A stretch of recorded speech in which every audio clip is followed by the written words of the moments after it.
Hello दोस्तों, आज आपको ले चलते हैं माल्टा देश के मदीना शहर में, जिसे द साइलेंट सिटी यानी शांत शहर भी बोला जाता है। आखिर इस शहर को साइलेंट सिटी क्यों बोला जाता है? मैंने ये सवाल यहाँ के कुछ लोगों से पूछा और पता करने की कोशिश की और फिर अपना रिसर्च किया। चलिए आपको ले चलते हैं इस शहर के इतिहास में, जहाँ इसका राज छुपा हुआ है। 8वीं शताब्दी ईसा पूर्व में इस शहर को बसाया गया, आज से लगभग 3000 साल पहले। तब इस शहर का नाम था मलेथ। 218 ईसा पूर्व में जब रोमन एम्पायर माल्टा में शासन किया करती थी, तब इस शहर का नाम मलीते या मलीता था। 60 एडी में यहाँ के गवर्नर पुब्लियस ने दूर दरिया में एक जहाज़ को डूबते हुए देखा और उसने अपने लोगों को उस डूबते हुए जहाज़ के नाविकों को बचाने के लिए कहा।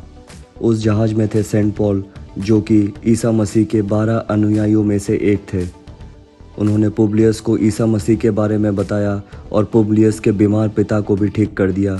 ये देखकर पुब्लियस बहुत ही प्रभावित हुए और क्रिश्चियन धर्म को अपना लिया, और इसी तरह सेंट पॉल्स कैथेड्रल का निर्माण हुआ इस शहर में, और the feast of Saint Paul shipwreck भी मनाया जाने लगा।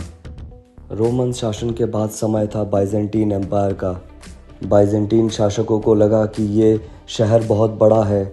इस शहर को उन्होंने छोटा किया ताकि इसकी सुरक्षा और अच्छे से की जा सके। बाइजेंटीन शासनकाल में अरबी लुटेरों ने इस शहर पे आक्रमण कर दिया और सब लूट के चले गए। ये शहर फिर रहने लायक नहीं रहा, यहाँ से सब लोग छोड़ के जाने लगे। ये शहर सुनसान हो गया, और ये पहली वजह है कि इस शहर को द साइलेंट सिटी बोला जाता है। कुछ साल बाद कुछ अरबी व्यापारियों ने अपने सेवकों के साथ इस शहर को फिर से बसाया और इसका नाम रखा मदीना, द वर्ल्ड सिटी। 1429 में समुद्री लुटेरों के एक बड़े से फौज ने इस शहर पर आक्रमण करके कुछ ही दिनों के घेराबंदी में इस शहर को अपने कब्ज़े में कर लिया और 20 सालों तक अपने कब्ज़े में रखा।